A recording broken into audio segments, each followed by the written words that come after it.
Fatawa Ramadan, votre rendez-vous du vendredi 10h sur Radio Nour, une émission proposée et présentée par l'imam Mamadou Rizogo. Fatawa Ramadan, c'est tous les vendredis à partir de 10h sur Radio Nour. Look around yourself, can't you see this wonder spreading?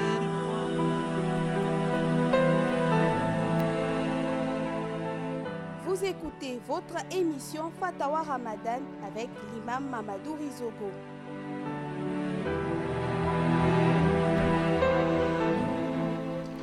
Assalamu alaikum wa rahmatullahi wa barakatuh, fidèles auditeurs, et bienvenue dans le cadre de votre émission Fatawa Ramadan présentée par Adiza Damo Isono et l'imam Mamadou Rizogo de la mosquée de l'échangeur à droite. Alors, aujourd'hui, on va parler des prières de nuit durant Ramadan. Salam alaikum, Oustaz. Wa alaikum salam wa rahmatullahi wa barakatuh. Voilà. Alors, Oustaz, avant de rentrer dans le vif du sujet du jour, peut-être un petit rappel sur ce qu'on a dit antérieurement. Bismillahirrahmanirrahim. Alhamdulillah. والصلاة والسلام على رسول الله وعلى آله وأصحابه ومن تبعهم بإحسان إلى يوم الدين أما بعد. Alhamdulillah, nous louons Allah subhanahu wa ta'ala qui nous a fait grâce de non seulement d'être musulmans et d'accomplir ces grands piliers, notamment le Ramadan, le jeûne de Ramadan. Et Ramadan s'en est allé déjà. Donc, ce qu'on peut dire, Ramadan s'en est allé. Ce qu'on a fait dans le Ramadan est plus que ce qui en reste. Donc, chers frères, chères sœurs de la foi, les jours qui nous restent dans le Ramadan sont très très importants auprès d'Allah tabaraka wa ta'ala. Mais avant de parler un peu de ce que nous allons parler, bi'idhnillah tabaraka wa ta'ala, comme vous avez signalé tantôt, nous allons revoir la définition du siyam que nous avions vu précédemment, c'est-à-dire la définition du jeûne. Nous avions dit précédemment, le jeûne, c'est le fait de s'abstenir, de manger, de boire, d'entretenir les rapports sexuels durant la journée du Ramadan. Donc, c'est une adoration. Donc, adorer Allah en s'abstenant. Donc, on adore Allah en s'abstenant de manger, de boire, d'entretenir les rapports dès l'aube jusqu'au coucher du soleil. Alors, comme nous disions dans nos rencontres précédentes, que ces éléments cités dans la définition sont cités dans le verset du jeûne, où Allah Azza wa Jalla nous a fait comprendre que فَالْآنَ بَاشِرُهُنَّ وَابْتَغُوا مَا كَتَبَ اللَّهُ لَكُمْ وَكُلُوا وَاشْرَبُوا حَتَّى يَتَبَيَّنَ لَكُمُ الْخَيْطُ الْأَبْيَضُ مِنَ الْخَيْطِ الْأَسْوَدِ مِنَ الْفَجْرِ. Ce qui signifie, Allah dit, dès maintenant, il vous est autorisé d'entretenir les rapports intimes avec vos épouses et espérer ce qu'on doit gagner dans ces rapports. Mangez et buvez jusqu'à ce que se clarifie pour vous le fil blanc du fil noir de l'aube. Donc vous avez ici ces choses qui nous sont autorisées, c'est-à-dire le coït, les rapports intimes, le coït, c'est-à-dire manger et boire. Tant que nous n'avions pas la distinction du jour de la nuit, il nous est autorisé de manger, de boire, d'entretenir les rapports. Mais une fois que nous avions mis différence entre le jour et la nuit, comme Allah lui-même dit, thumma atimmus siyam, ensuite observer le jeûne. Donc c'est cette partie du verset qui nous rend interdit des choses précitées, c'est-à-dire le coït, manger et boire.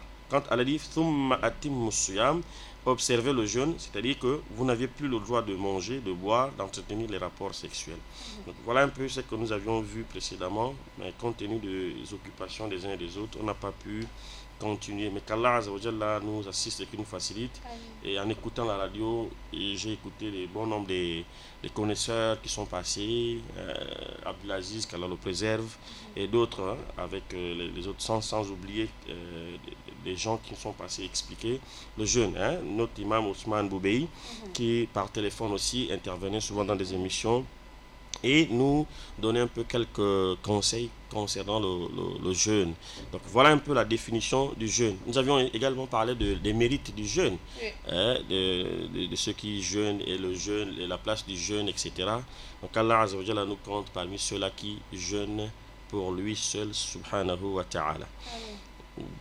Je pense que j'ai fait un peu le tour. Si on bon. peut Voilà, on peut rentrer dans le sujet le du vif jeûne, du sujet du prière de nuit durant Ramadan. Alors, le Ramadan, le Qiyam, c'est appelé, selon les théologiens, les savants de l'islam, appellent les prières de nuit durant le Ramadan, Qiyam au Ramadan. Parce que il y a des citations, des récits où le prophète sallallahu alayhi wa sallam a incité, parce que le musulman prie tout le temps, dans la nuit, hormis les prières obligatoires, dans la nuit le musulman prie. Sinon Allah a même vanté les mérites de ceux qui prient dans la nuit.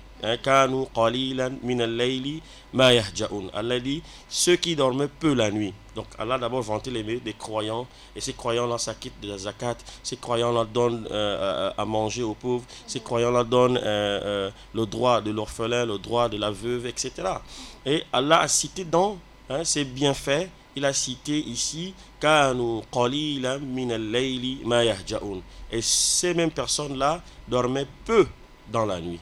Donc le croyant dort peu dans la nuit, se lève la nuit, il prie, il implore le pardon de son Seigneur, etc. Alors donc, le Ramadan est particulier. La prière nocturne ou bien les prières de nuit de Ramadan sont particulières. Donc ce qui fait qu'ici, vous allez remarquer que lorsque le Ramadan arrive, les gens se précipitent, les gens se hâtent à faire les prières nocturnes, que ce soit au début de la nuit ou bien à la fin de la nuit. Vous constatez que au début du Ramadan, sinon les 20 premiers jours du Ramadan, les gens prient après Isha, ils prient le Tarawih. Donc quotidiennement, on prie le Tarawih jusqu'à 20. À partir de la 21e nuit, nous dormons après Isha, c'est-à-dire après la prière du soir, on dort, et vers les 1h du matin, 23h, 24h, on se réveille, on s'apprête pour faire la prière jusqu'à 4h, sinon 3h, 4h du matin. Alors tout cela c'est incité, ou bien c'est pour obtenir ici là les mérites de cette nuit, ou bien de ces nuits, les nuits de Ramadan. Alors le prophète Muhammad sallallahu alayhi wa sallam, il se réveillait la nuit, toutes les nuits. Mais lorsque le Ramadan entrait, il avait plus de courage, il avait plus d'efforts, il faisait plus d'efforts pour effectuer ici des adorations durant les nuits. Et surtout lorsque les 10 dernières nuits entraient. Donc les 10 nuits que nous passons maintenant, les 10 jours, les 10 derniers jours de Ramadan que nous passons, ont une importance capitale. C'est-à-dire ce sont des nuits durant lesquelles il y a une seule nuit qui est meilleure que 1000 mois. C'est-à-dire que 1000 mois dans lesquels il n'y a pas Laylatul Qadr. C'est-à-dire celui qui a adoré Allah durant 1000 mois sans avoir obtenu la Laylatul Qadr, la nuit du destin, celui qui obtient une seule nuit du destin a la récompense d'un homme ou d'une femme qui a prié, qui a jeûné, qui a fait des adorations durant 1000 mois. Donc environ 83 ans et quelques mois. Donc 84 ans pour arrondir. Sinon c'est 83 années et quelques mois. Donc ce qui fait qu'ici, ça incite. Allah Azza wa Jalla nous a parlé des mérites de cette nuit. Cette nuit, c'est durant laquelle le Coran a été révélé. On peut poser des questions, comment est-ce que le Coran a été révélé pendant cette nuit, etc. Donc cette nuit, fiha yufraqu kullu amrin hakim.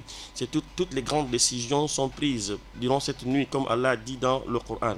Donc ce qui fait qu'ici, c'est pas des choses à négliger. Le prophète sallallahu alayhi wa sallam nous dit durant le Ramadan, sinon concernant tout le mois de Ramadan, le prophète il dit sallallahu alayhi wa sallam dans le hadith de Abi Huraira. Allô? Bonjour. Bonjour. On est parti. Alors le 074 68 71 10, fidèles auditeurs, est à votre disposition. Alors imam, on a une interrogation, voilà, c'est un message, c'est un frère qui demande est-ce qu'il y a une différence entre la prière de Tarawih et puis la Tahajjud. Voilà. Ok. Alors comme nous parlons déjà de Tarawih, ou bien de Tahajjud, ou bien de prière de nuit. Cette prière-là, la prière de nuit, ce sont les appels à Tarawih, à sa définition, Tahajjud a sa définition, Qiyamul Layl a aussi sa définition. Mais toutes ces appellations donnent une même prière. Tarawih veut dire repos, si vous voulez bien. C'est-à-dire qu'à chaque 2 raka'at, ou à chaque 4 raka'at, ou bien à chaque 8 raka'at, on se repose. Ça vient du mot raha, c'est-à-dire le repos. Donc ce qui fait qu'ici, la prière là a été nommée Tarawih. Tahajjud, Qiyamul Layl ont presque les mêmes sens. C'est-à-dire que Tahajjud, tu te réveilles durant la nuit pour faire la prière. Qiyamul Layl, c'est-à-dire on est éveillé durant la nuit, on est debout durant la nuit pour faire les prières. Donc, il n'y a pas de différence techniquement entre Tarawih et Qiyamul Layl et Tahajjud. Pas de différence, comme les savants disent. C'est-à-dire que ce sont les awam, la masse populaire, qui ne comprend pas les termes techniques, qui confond entre Qiyamul Layl et Tarawih. Peut-être qu'on va en arriver là. C'est-à-dire que le prophète d'Allah, sallallahu alayhi wa sallam, combien de raka'at a-t-il fait dans une même nuit? De raka'at sunna, parce que toute chose dans l'islam est codifiée. Toutes les adorations doivent être conformes aux adorations du prophète Muhammad sallallahu alayhi wa sallam, car c'est le modèle. Allah nous dit laqad kana lakum fi rasulillahi uswatun hasana.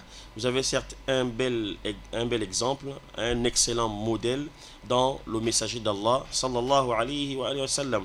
Ce qui fait que les savants nous disent toutes les adorations, que cela soit des adorations obligatoires, des adorations surrogatoires, toutes sortes d'adorations, doivent être conformes aux pratiques ou bien aux enseignements du prophète Muhammad sallallahu alayhi wa sallam. Donc si je veux me lever la nuit pour faire des raka'at, je n'ai pas à excéder, à faire plus que ce que le messager a fait. Je dois me conformer aux adorations du prophète Muhammad sallallahu alayhi wa sallam.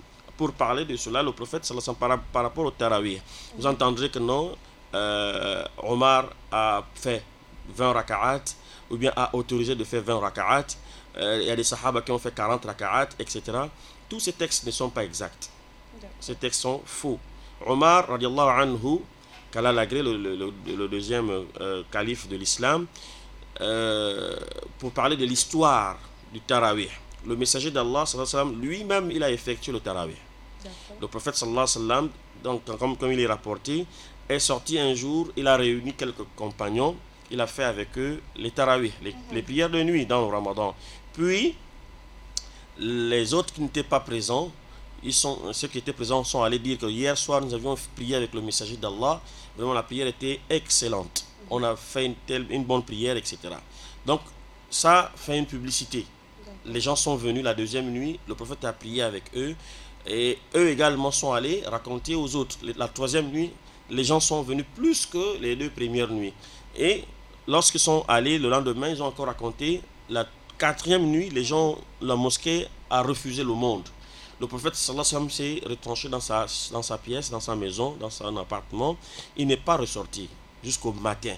Alors quand il est sorti, il a dit aux sahaba, j'ai eu peur que cette prière vous soit légiférée, c'est-à-dire de façon obligatoire, et vous ne saurez les accomplir. Donc, c'est pour montrer le caractère surrogatoire des tarawih. Alors, jusqu'à sa mort, il n'a plus célébré les tarawih. Après sa mort, mais sinon les gens célébraient le tarawih. Le prophète sallallahu alayhi wa sallam, les gens priaient, durant la nuit de Ramadan, les gens priaient de façon séparée chez eux, etc. C'est même la sunna de faire la prière à la maison. Mais comme notre niveau de lecture du Coran est un peu bas, donc voilà pourquoi il est recommandé, les savants nous recommandent d'aller à la mosquée pour profiter de la lecture du Coran. Mais sinon, si c'est lui qui est capable de lire le Coran, qui peut prier à la maison avec sa famille, c'est même plus demandé. C'est ce qui est recommandé. Donc ici, à la mort du prophète sallallahu alayhi wa sallam, au temps d'Abu Bakr, les musulmans ne se sont pas réunis pour faire la tarawih, la prière, le tahajjud bi tarawih. À la mort d'Abu Bakr Siddiq, quand Omar ibn al-Khattab passe aux commandes, alors un jour il vient à la mosquée et il voit que les gens étaient regroupés derrière un compagnon et il était en train de diriger la prière de Tarawih. Le prophète Omar ibn al-Khattab dit Ni'mal bid'atu hadhihi, quelle bonne bid'a que voici. Donc ici, depuis ce jour, Omar ibn al-Khattab a incité aux gens de prier ensemble en jama'a et c'est resté comme ça. Donc ce qui fait qu'ici, les textes qui disent qu'Omar a légiféré 20 raka'at, les 20 unités de prière, ne sont pas exacts, ne sont pas vrais, sont faux. Celui qui veut plus de détails, qu'il regarde le livre du Cheikh Al-Albani, rahimahullah, qu'il a intitulé Salat al-Tarawih, la prière de Tarawih. D'accord, Oustaz, on a une question. Alors, c'est un monsieur, il nous écrit depuis la campagne. Il demande est-ce qu'on peut accomplir la prière de Tahajjud sans faire Tarawih? Il n'y a pas de différence entre Tahajjud et Tarawih. La prière de Tarawih, c'est la prière de Tahajjud. Tarawih égale à Tahajjud égale à Qiyamul Layl. C'est la même prière. Est-ce que ça veut dire que quand on a fini de prier Isha, on a fait Tarawih, on se lève plus la nuit pour... Oui, c'est possible. Ça dépend. C'est-à-dire que la nuit commence quand? Nous expliquons ça au début du Ramadan, c'est-à-dire dans les définitions. La prière de Maghrib. Très bien. Avant même la prière de Maghrib, c'est déjà la nuit. Dès que le soleil se couche, ou bien s'est couché, c'est fini, c'est la nuit.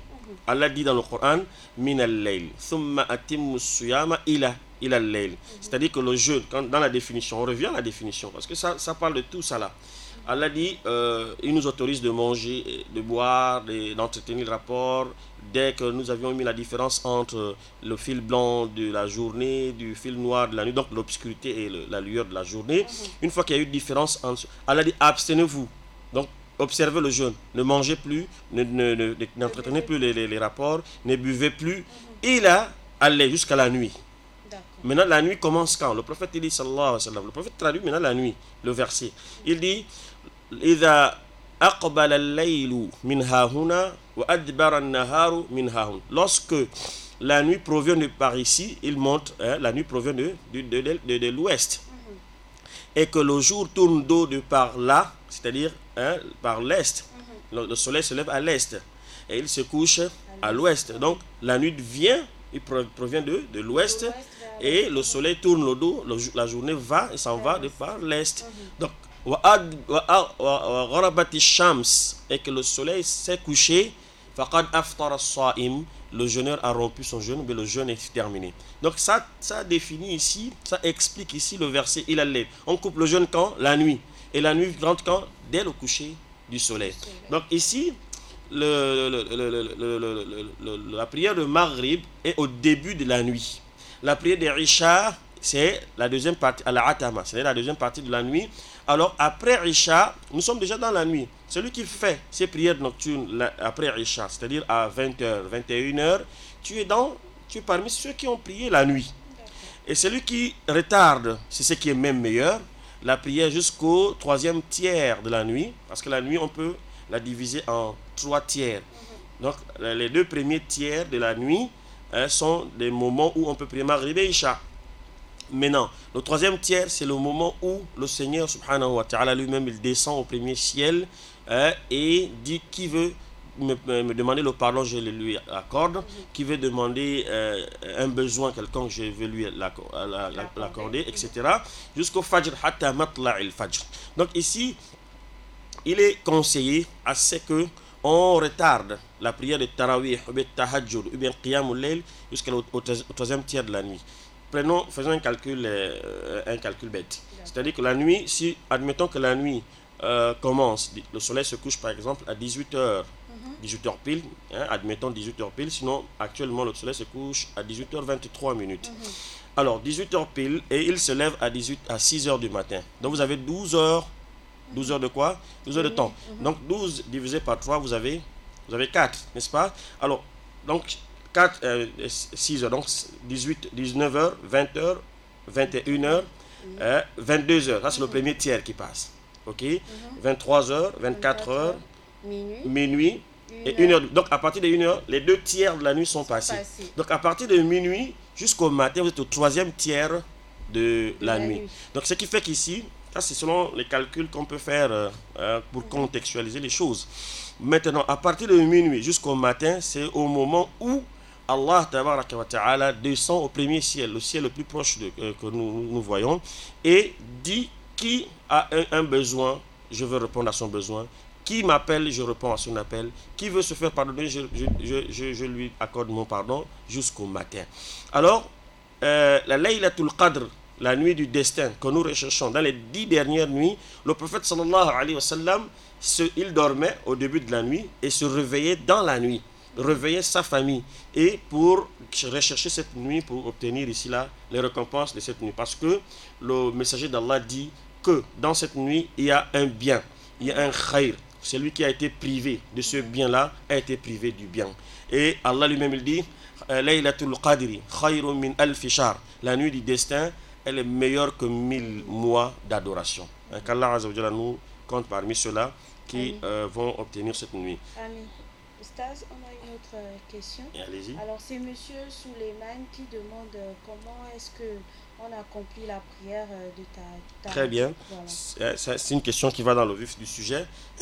Alors, c'est un sujet déjà qui a des rubriques. D'accord. Il fallait qu'on parle d'abord des mérites de ce sujet et comment on appelle le nombre de raka'at, comment est-ce qu'il faut effectuer ces prières, etc.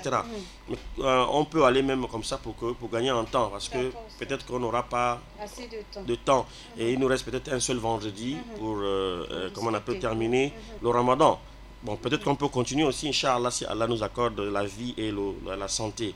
Donc, Al-Muhim, pour répondre à la question du frère, il disait comment est-ce qu'il faut effectuer ces prières. Donc, le prophète d'Allah, sallallahu alayhi wa sallam, a dit dans un hadith, Salatul layli mathna mathna mathna. La prière de nuit est constituée en 2 raka'at, 2 raka'at, 2 raka'at. C'est-à-dire, comme nous disions que c'est une prière surrogatoire. Et la sunna voudrait que vous priez cette prière-là chez vous. Et ça coïncide même avec le confinement que nous vivons aujourd'hui. Les mosquées ne sont pas ouvertes. Donc, ce qui fait qu'il est conseillé à ce que les gens prient chez eux.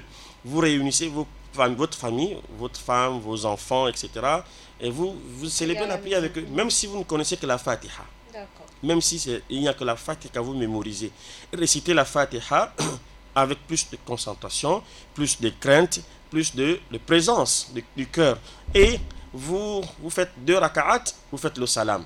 À chaque 2 raka'at, vous faites le salam. C'est-à-dire, quand vous vous levez pour la première raka'at, Allahu Akbar, vous récitez la Fatiha. Si vous connaissez une autre sourate, vous ajoutez celle-là. Si vous ne connaissez pas de sourate, vous faites le recours, c'est-à-dire vous allez à l'inclinaison. Vous faites les azkar de recours.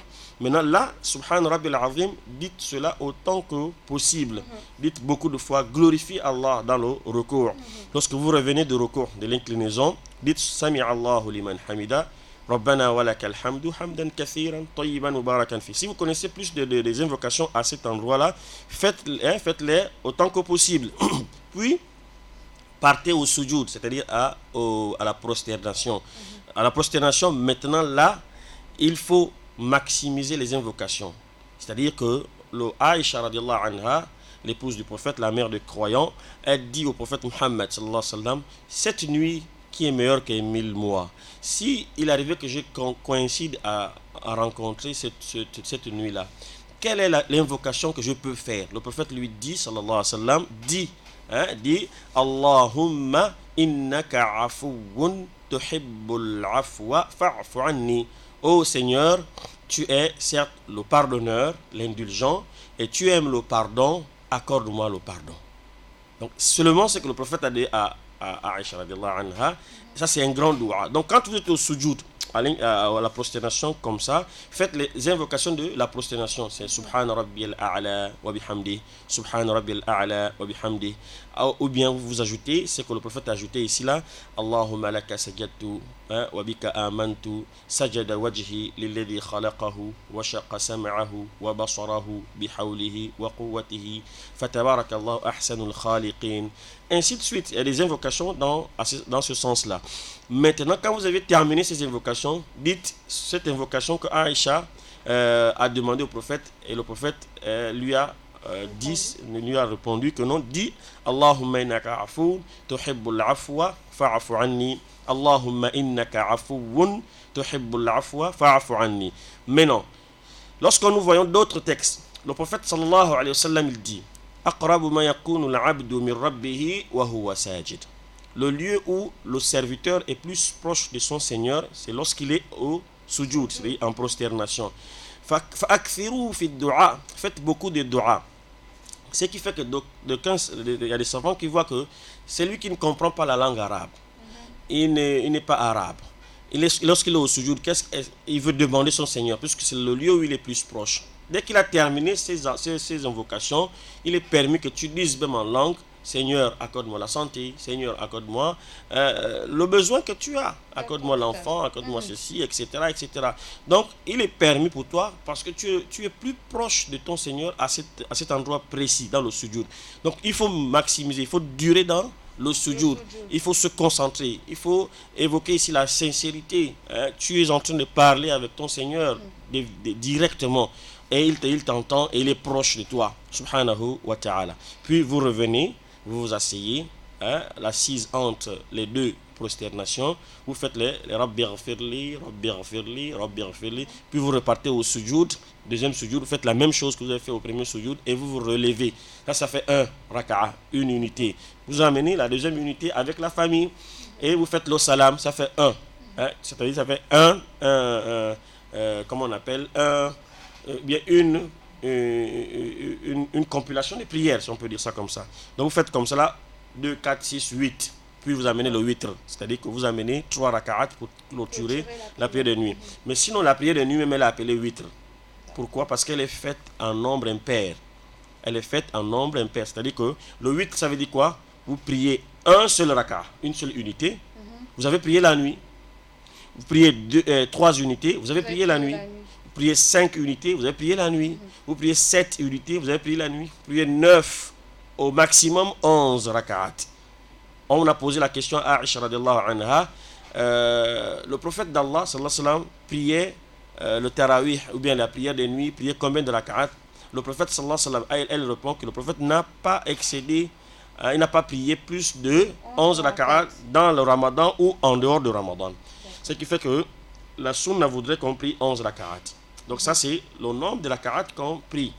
Ça dépend maintenant de, comment on appelle, de votre courage, de votre force durant la nuit. Il y a des femmes, par exemple, qui sont affaiblies parce qu'elles sont peut-être grosses. Grosses ici, c'est-à-dire elles ont l'enfant dans le ventre. Il y a des femmes, par exemple, qui sont fatiguées parce qu'elles ont travaillé toute la journée, etc., etc. Ce n'est pas obligatoire. Allah dit « Qumil layla illa qalila » Il a dit au prophète Muhammad, Ya ayyuhal muzammil, ô toi le revêtu des manteaux, qumil layla, lève-toi durant la nuit, qiyamul layl, qumil layl. Donc lève-toi, fais les prières de la nuit, illa qalila, ne serait-ce qu'un peu, c'est-à-dire dors un peu et tu te lèves un peu. Et nisfahu, Allah dit, soit tu te mets, tu pries toute la moitié de la nuit, ou bien tu pries plus que la moitié, ou bien moins que la moitié. Warattilil Qur'an tartila, et récite le Coran durant la nuit. Donc ce qui fait qu'ici, les prières de nuit, c'est en fonction de vos forces. Vous pouvez prier seulement 2 raka'at. Il y a des gens qui priaient 2 raka'at seulement avec des longues sourates. Ils prennent Baqara par exemple, sourate Ali Imran, sourate Nisa, dans un même, comme le prophète lui-même le faisait, dans un raka'a. Ça va vous amener jusqu'à 3h, 4h du matin. Donc Allah Azza wa Jalla nous aide et qui nous facilite. Mais celui qui ne connaît pas des sourates, peut faire seulement avec la sourate que tu connais. La Fatiha, Allah Azza wa Jalla a dit dans le Coran, comment le verset m'échappe, Al-Muhim. Allah nous fait comprendre ici que on récite Faqra'u ma tayassara min al-Qur'an. Donc c'est un mes revenus. Lisez le Coran qui vous est possible ou bien facile. Les versets que vous avez retenus du Coran, lisez-les. Qu'Allah Azza wa Jalla nous aide et qu'il nous facilite. Donc il me revient une question qui m'a été posée depuis le début du Ramadan et par des frères qui demandent, est-ce que maintenant nous sommes en confinement, est-ce qu'il n'est pas possible de prier par exemple avec la Mecque à la télévision par exemple, ou bien on fait une conférence vidéo, c'est-à-dire une prière vidéo, pas conférence mais prière vidéo, c'est-à-dire que imam vous filmez, vous mettez, etc. On vous envoie le forfait, vous vous mettez à prier et puis on prie avec vous, tout ça là, etc. Non, ce n'est pas, c'est pas faisable, c'est pas possible, c'est pas autorisé.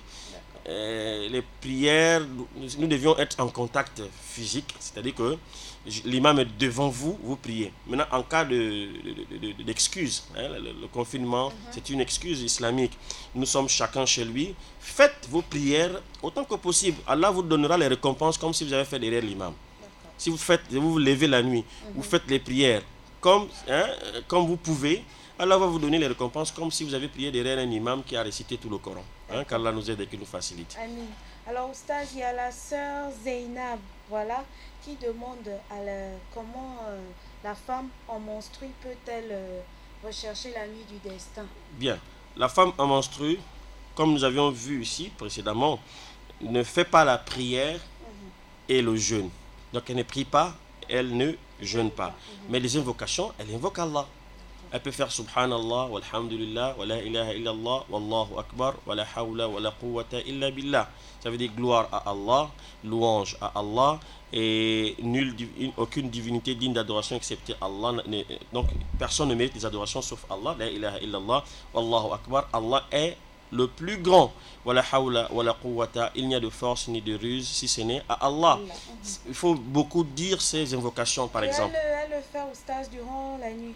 Durant la nuit, durant la nuit, elle est là, assise, elle peut lire le Coran aussi. C'est-à-dire la femme à menstruer peut lire le Coran.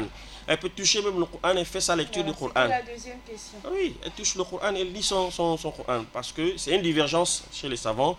Et la vie, l'opinion qui est le plus solide, c'est le fait que, parce que la majorité des savants disent que non, elle ne touche pas le Coran.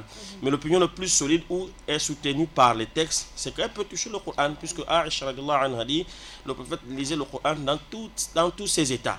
Sallallahu alayhi wa sallam. Donc, Al-Muhim ici, elle lit son Coran, elle fait ses invocations, elle demande même à Allah. Elle demande à Allah son besoin durant cette nuit. Parce que Allah lui a donné l'excuse de ne pas faire seulement la prière, ni le tawaf c'est à la Mecque, ni le jeûne. Mais les prières ou bien les invocations, c'est autorisé à ce qu'elle fasse cela. Donc, il y a l'invocation qu'Aïcha a demandé au prophète, Allahumma innaka afuwun tuhibbul afwa fa'afu anni. Elle multiplie ces invocations-là. Elle dit ça maintes fois. Allahumma innaka afuwun tuhibbul afwa fa'afu anni. Maintenant, si son mari est en train de prier, et qu'il fait le dua, elle peut dire Amin. D'accord. Elle ne prie pas, mais elle dit Amin, Amin, Amin, pour le dua là. Sinon, elle-même, elle profite à faire les invocations. Allahumma innaka afuwun tuhibbul afwa fa'afu anni. Il y a un autre hadith dans le sens des invocations où le Cheikh Al-Albani rahimahullah ta'ala s'est réjoui, il a même fait le sujoud de remerciement à Allah lorsque il a fait des recherches sur ce hadith, il a trouvé que ce hadith était authentique. Cette invocation, c'est quoi? Subhanallah, walhamdulillah, wa la ilaha illallah, wallahu akbar. C'est un bédouin qui est venu demander au prophète Muhammad sallallahu alayhi wa sallam. Il dit, ô messager d'Allah, donne-moi une invocation que je peux faire. Et le prophète lui dit, dis Subhanallah, walhamdulillah, wa la ilaha illallah, wallahu akbar. Le bédouin, il s'est levé, il est parti. Il est revenu. Il dit, Ya Rasulallah, Subhanallah, walhamdulillah, wa la ilaha illallah, wallahu akbar. Ça appartient à Allah. Mais moi, je gagne quoi? Le prophète lui dit, sallallahu alayhi wa sallam, quand tu dis Subhanallah, Allah dit que tu as dit vrai, etc.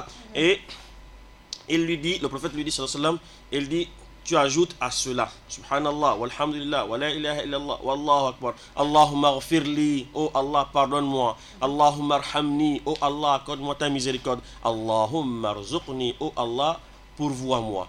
Donc le prophète dit, ces trois choses sont à toi. Donc Allah te les accorde. C'est-à-dire que tu dis, oh Allah, pardonne-moi, Allahumma ghfirli, Allahumma arhamni, Allahumma rzuqni. Allah va t'accorder cela. Donc le pardon, la miséricorde et la subsistance. Allah va t'accorder ces choses-là. Donc ce qui fait que, et je m'incite à moi-même ainsi qu'à mes soeurs ou bien aux frères, surtout qui ne sont pas en mesure de faire la prière, mais qui se sont réveillés à minuit ou après minuit, même avant 5 heures du matin, pendant qu'on prend le suhour, celui qui n'a pas pu se réveiller pour prier. Pendant que tu prends le suhour avant 5 heures du matin, tu te réveilles, fais des azkars, fais des invocations. La'allallah, il se peut que c'est la nuit du destin. Les invocations que tu fais, tu es considéré comme celui ou celle qui se réveillait et a prié, a fait des invocations et a obtenu cette nuit les adorations de 1000 mois, c'est-à-dire 83 années et quelques mois. Qu'Allah Azza wa Jalla nous assiste et qu'il nous compte parmi ceux-là. Autre chose, bien on continue.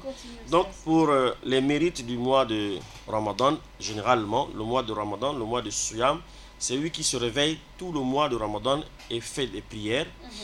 Le prophète d'Allah dit dans le hadith que Abu Huraira nous rapporte ici, qu'Allah l'agrée. Le prophète dit, Abu Huraira nous dit plutôt que le messager d'Allah incitait aux gens de se réveiller pendant le Ramadan. D'accord. Il incitait, il encourageait les gens, réveillez-vous durant le Ramadan pour faire quoi? Les prières de nuit. Mais sans que il n'oblige à quelqu'un de faire quoi? De faire ces prières-là. Donc sans obliger à qui que ce soit. Il disait, le prophète disait à cela, Man qama Ramadana imanan wahtisaban ghufira lahu ma taqaddama min dhanbihi.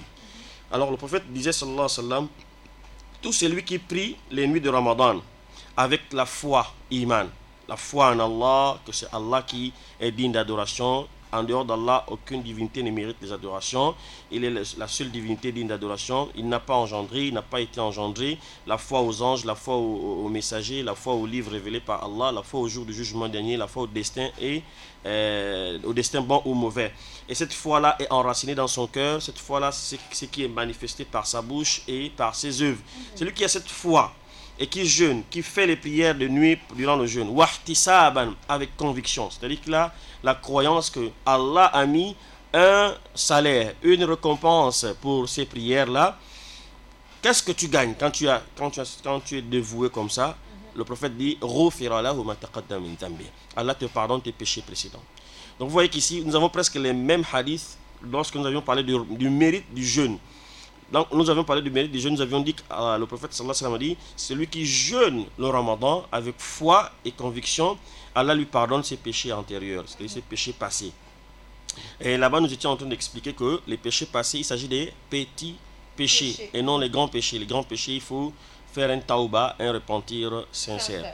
Donc ici, nous avons ce hadith qui nous parle des mérites de prier la nuit de Ramadan. Celui qui a prié le nuit des jeûnes avec foi et conviction, Allah lui pardonne ses péchés antérieurs, qu'Allah nous pardonne nos fautes. Un autre hadith dans le même sens des mérites de Qiyamul Layl, c'est-à-dire de prière de nuit, il est rapporté d'après Amr ibn Murrah al-Juhani, qu'Allah l'agrée.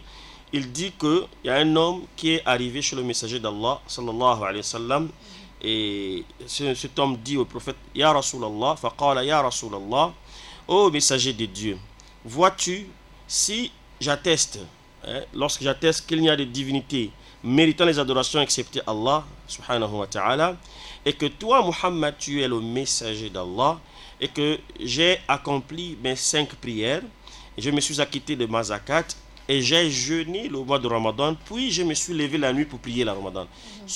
Il précise, dit, wa sumtu Ramadana wa qumtuhu.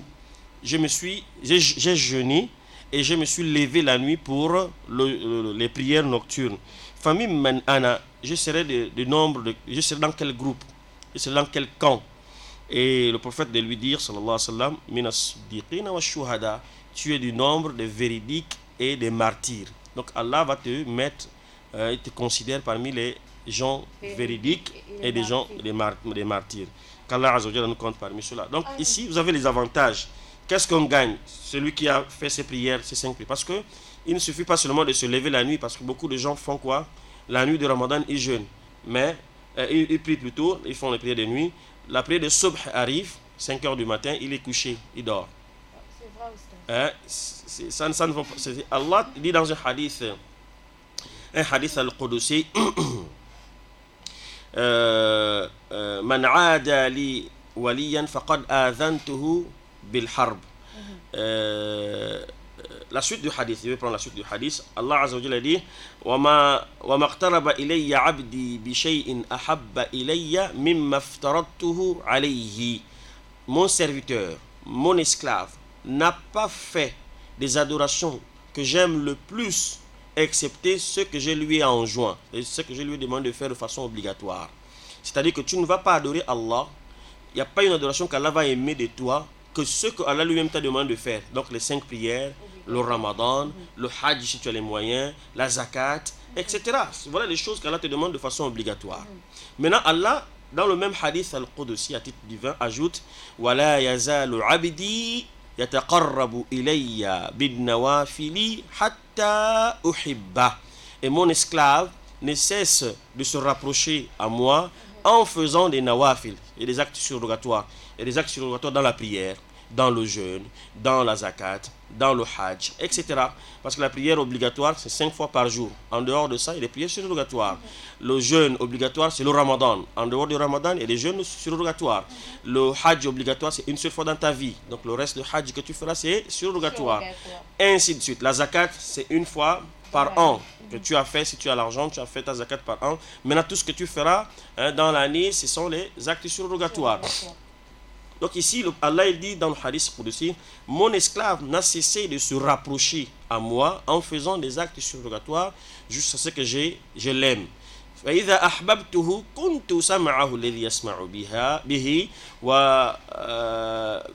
ويده التي يبطش بها ورجله الذي يمشي بها فإن سألني لأعطينه. Donc al-muhim, Allah il dit dans ce hadith al-Qudsi, lorsque il est proche de moi, je suis son ouïe avec laquelle il entend, sa vue avec laquelle il voit, sa main avec laquelle il touche et ses pieds avec lesquels il marche. S'il me demande, je le lui accorde. S'il me demande protection, je le lui accorde. Donc ici, l'avantage des nawafil, c'est quoi? Tu deviens wali.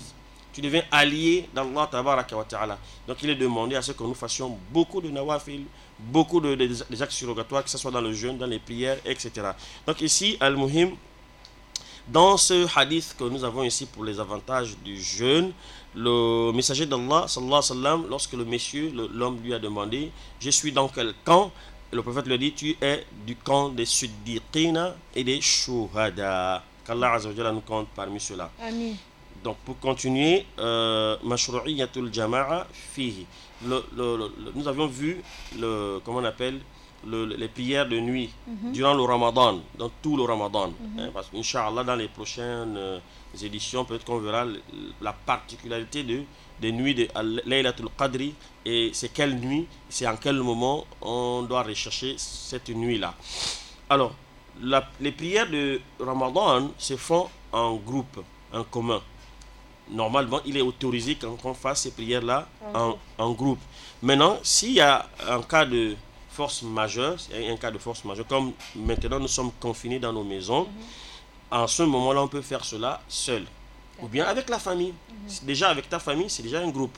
Maintenant, si on a la possibilité d'ouvrir les mosquées ou bien de prier à ciel ouvert, il est permis à ce qu'on soit, comme on appelle, un groupe. Au cas où il n'y a pas de confinement. Mais si nous sommes toujours confinés, ce qui est d'actualité, nous sommes toujours confinés, aucune mosquée, à ma connaissance, n'est encore ouverte. Donc, ce qui fait que les gens prient chez eux, avec leur famille. Donc ici, il est autorisé à ce que vous vous regroupiez avec votre famille pour faire la prière. Alors, dans le cas où il n'y a pas de famille, vous êtes seul, vous priez seul, vous êtes considéré comme si vous étiez en groupe. Alors, les preuves en cela, nous avons déjà touché quelques preuves où le prophète lui-même il a prié en groupe, puis il a laissé pour que ça ne soit pas une charge que nous ne pourrions faire. Alors, nous disons que le prophète Muhammad sallallahu alayhi wa sallam n'a pas prié plus de 11 raka'a. Le prophète sallallahu alayhi wa sallam a prié 11 raka'a. Qu'est-ce qui prouve ça?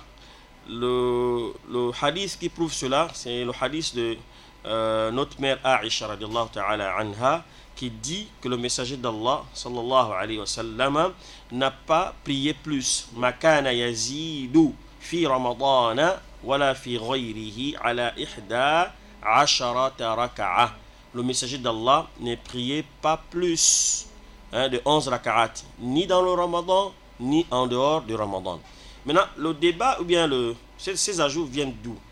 Tous ceux qui parlent de 20 raka'at, de plus de 20 raka'at, vous allez voir qu'ils vont dire que la prière du messager, ils vont raisonner. Il n'y a pas de raisonnement avec les textes.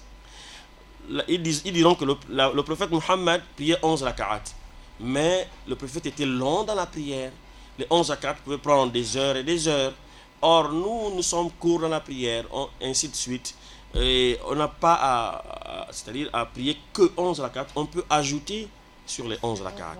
C'est un raisonnement, c'est-à-dire que si un mujtahid, c'est-à-dire qu'un savant, un érudit, quand il fait cette analogie, le prophète nous dit, sallallahu alayhi wa sallam, lorsqu'un mujtahid fournit des efforts pour trouver un avis favorable pour la communauté musulmane, s'il fait vrai, il a 2 récompenses. S'il fait erreur, il aura une récompense pour des efforts consentis dans ce domaine.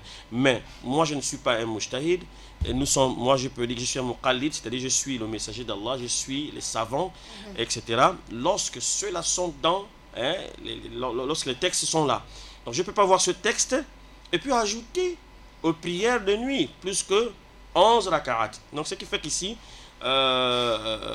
prions comme le messager d'Allah sallallahu alayhi wa sallam a autorisé de prier. Il n'y a pas un seul compagnon. Le prophète n'a pas prié, les compagnons n'ont pas prié plus de 11 raka'at. Mais celui qui dit que non, il faut beaucoup de Coran, lisez alors, le Coran est là. Même en regardant, il est autorisé que vous regardiez le Coran, vous lisez. Pas en la version française. Parce que la version française, c'est la traduction. Et la traduction, ça peut être vrai ou faux. Ou bien, c'est quand vous traduisez déjà, vous partez du texte original à la traduction, le texte original perd son sens. Et ça perd beaucoup de... par exemple, quand on dit louange à Allah, alhamdulillah. Pensez-vous qu'alhamdulillah, c'est seulement la louange? Non. Voilà. Donc, ce qui fait qu'ici, on a trouvé un terme approximatif pour traduire, pour rapprocher aux gens... Mais c'est pas exact. Exact, voilà.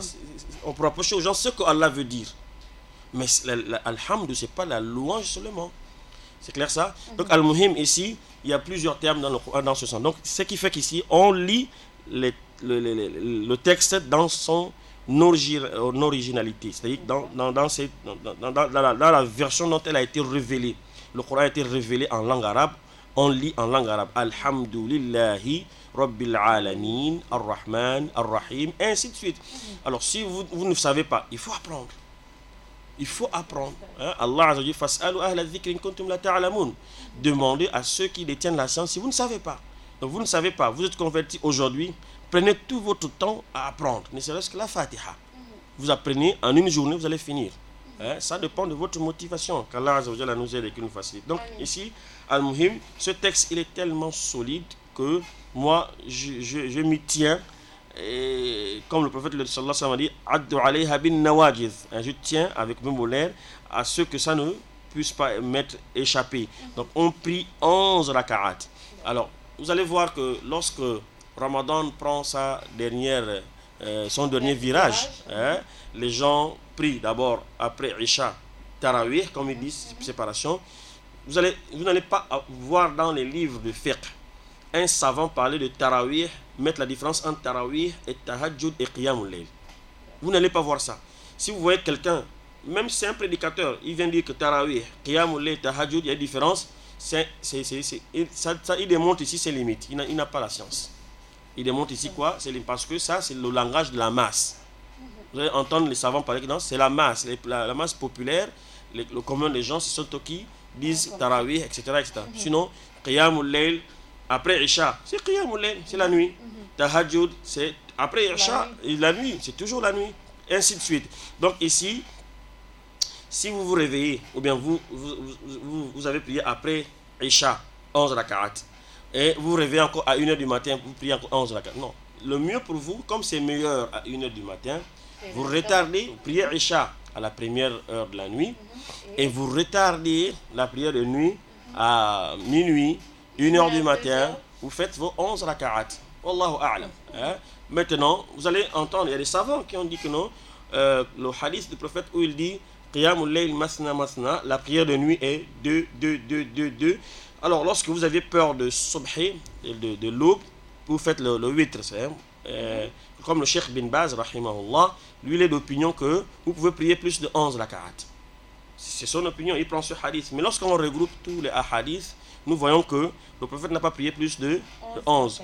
Wa khayrul hadi hadiyu Muhammadin sallallahu alayhi wa sallam. La meilleure de voie à suivre, c'est celle du prophète Muhammad sallallahu alayhi wa sallam. Nous respectons les savants, on ne contredit pas ce qu'ils disent, mais nous suivions mieux le messager d'Allah. Le prophète, Allah nous-même nous a dit que wa in tuti'uhu tahtadu. Si vous le suivez, le prophète Muhammad, si vous le suivez, vous serez guidés.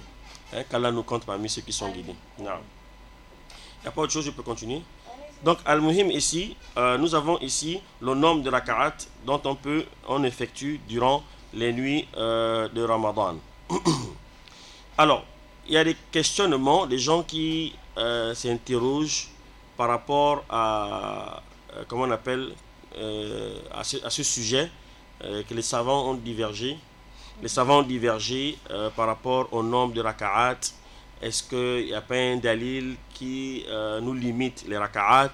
Est-ce que Simplement, les réponses à ce sujet, à ces questions que les gens se posent, dans le nombre de raka'at de tarawih, si on peut dire tarawih d'abord, ou bien tahajjud, ou bien qiyamul layl, il y a beaucoup de divergences. Les savants ont beaucoup divergé par rapport à cela. Mais les divergences là où il y a les textes clairs et authentiques, c'est le texte de Aïcha que nous venons de dire. Maintenant, lorsqu'il y a divergence, quand les savants divergent, qu'est-ce qu'il faut faire? Il faut ramener notre divergence au Coran, c'est-à-dire au Coran, et à la sunna du prophète Muhammad sallallahu alayhi wa sallam, et aux pratiques des premiers musulmans. C'est-à-dire que nous disons qu'il faut prier 11 raka'at par exemple. Et quelqu'un d'autre vient dire que non, il faut prier 20, 40 raka'at. C'est une divergence. On a des divergences d'opinion. Qu'est-ce qu'Allah a dit dans le Coran? Allah nous a dit Qumil layla illa qalila. Donc prier la nuit. C'est clair? Maintenant, le prophète Muhammad, comment a-t-il prié durant la nuit? Aïcha nous dit qu'il n'a pas prié plus de 11 raka'at, ni dans le mois de Ramadan, ni en dehors de Ramadan. C'est un texte authentique, clair. Donc ce qui limite ici le nombre de prières de nuit. Maintenant, les autres viendront amener autre chose que non, c'est-à-dire que les prières du prophète sallallahu alayhi wa sallam étaient longues. Bon, nous, comme on prie court, il faut qu'on ajoute le nombre de raka'at. Bref, ça c'est des analogies qu'ils amènent. On respecte leurs opinions. Alors, dans un autre verset, Allah dit Fala wa rabbika la yu'minun hatta yuhakkimuka fima shajara bainahum thumma la yajidu fi anfusihim harajan mimma qadayta wa yusallimu taslima. Allah dit je jure par ton Seigneur, ils ne sont pas croyants jusqu'à ce qu'ils te prennent toi Muhammad pour juge, pour modèle. C'est-à-dire que le prophète c'était un excellent modèle dans tout ce que nous faisons, dans la prière, dans le jeûne, dans le zakat, dans toutes les adorations, c'est lui que nous devons suivre. Alors donc le prophète a prié combien de raka'at? 11. Limitons-nous à 11. Ouais, donc ça vous fait mal que moi j'ai prié comme le messager d'Allah. Il y a problème que j'imite le prophète Muhammad, j'ai prié comme lui 11 raka'at, je n'ajoute pas, je n'excède pas 11 raka'at. Je ne pense pas qu'il y a problème. Alors celui qui amène même plus de 11 raka'at, c'est lui qui a besoin de nous prouver. Les 11 raka'at, la 12e ou bien la 15e ou la 20e raka'at que tu amènes là, donne-nous la preuve pour qu'on te suive. Ne nous force pas à te suivre. Comme nous ne t'avons pas forcé à nous suivre, c'est-à-dire la nuit là, même 11 là, c'est pas obligatoire, c'est pas forcé. Si tu peux faire 3 raka'at, fais-les. Tu peux faire un seul raka'at, fais-le. Tu peux faire 11, il faut faire, c'est le maximum. Maintenant, forcer quelqu'un à faire les 11, même le messager n'a pas forcé les gens à faire 11 raka'at. Vous conviendrez avec moi, durant les prières de nuit, il y a des gens, ils viennent, ils font 2, 4 raka'at, ils se reposent, ils dorment. Il y a des gens, ils font 11 raka'at, etc. Donc, al-muhim ici, les divergences là, lorsqu'il y a divergence, que ce soit dans ce sujet ou bien dans plusieurs sujets, il faut ramener la divergence à Allah et au prophète d'Allah, sallallahu alayhi wa sallam. Bon, je peux continuer, mais nous sommes dans le temps. Si on a encore le temps, on continue, sinon on n'a pas le temps. Donc, qu'Allah nous assiste et qu'il nous facilite. Et la semaine prochaine, si Allah nous compte parmi les gens de la semaine prochaine, je pense que ce serait le dernier vendredi, la semaine prochaine. Et on parlera de Laylatul Qadri, la nuit du destin. Déjà, comme je disais au début, nous sommes déjà en train de rechercher la nuit du destin. Donc là, nous sommes cette nuit qu'on va prier aujourd'hui là. Donc au coucher du soleil d'aujourd'hui, c'est une nuit impaire. Le prophète a incité aussi à ce qu'on la recherche dans les nuits impaires, c'est-à-dire la nuit d'avant-hier, la 21e nuit, et la nuit d'aujourd'hui, la 23e et la 25e, la 27e et la 29e. Alors celui qui recherche ça dans ces nuits-là, il est on dira à 80% d'obtenir la nuit. Mais celui qui les recherche dans les 10 dernières nuits, il est à 100% de l'obtenir la nuit là. Mais il faut plus de concentration, il faut plus de sincérité. On ne se réveille pas pour les matchs vus, on se réveille rien que pour Allah soit satisfait de nous. Parce que cette nuit là, elle est salam. Allah dit salamun hiya, c'est une paix. Celui qui veut la paix du corps, Allah va la lui accorder. Celui qui veut la paix du cœur, Allah va la lui accorder. Celui qui veut la paix contre le coronavirus, Allah va lui accorder cela. La paix, c'est la paix dans ta foi, la paix dans ton corps, la paix dans ton âme, la paix dans ton esprit, la paix dans tout, dans le pays. Général. Donc en général, Allah n'a pas spécifié, il n'a pas dit salamun fiha, mais il a dit salamun hiya. Il n'a pas dit que cette nuit, il y a la paix dans cette nuit, mais il a dit elle est la paix. Cette nuit même, elle est paix. Hatta matla'il fajr, jusqu'au au matin. Qu'Allah nous compte parmi ceux-là qui vont obtenir cette nuit. Et voilà un peu, je vais m'arrêter là. Wa sallallahu wa sallam ala nabiyyina Muhammad wa alihi wa sahbihi wa sallam. Subhanaka Allahumma bihamdik. Ashhadu an la ilaha illa anta. Astaghfiruka wa atubu ilayk. Barakallahu fikum. Voilà, c'était donc votre émission Fatawa Ramadan avec l'imam Rizogo. Aujourd'hui, on a parlé de la prière des nuits durant Ramadan. Et vendredi prochain, Inch'Allah, on va parler de la nuit du destin. Assalamu alaikum. Wa alaykum assalam.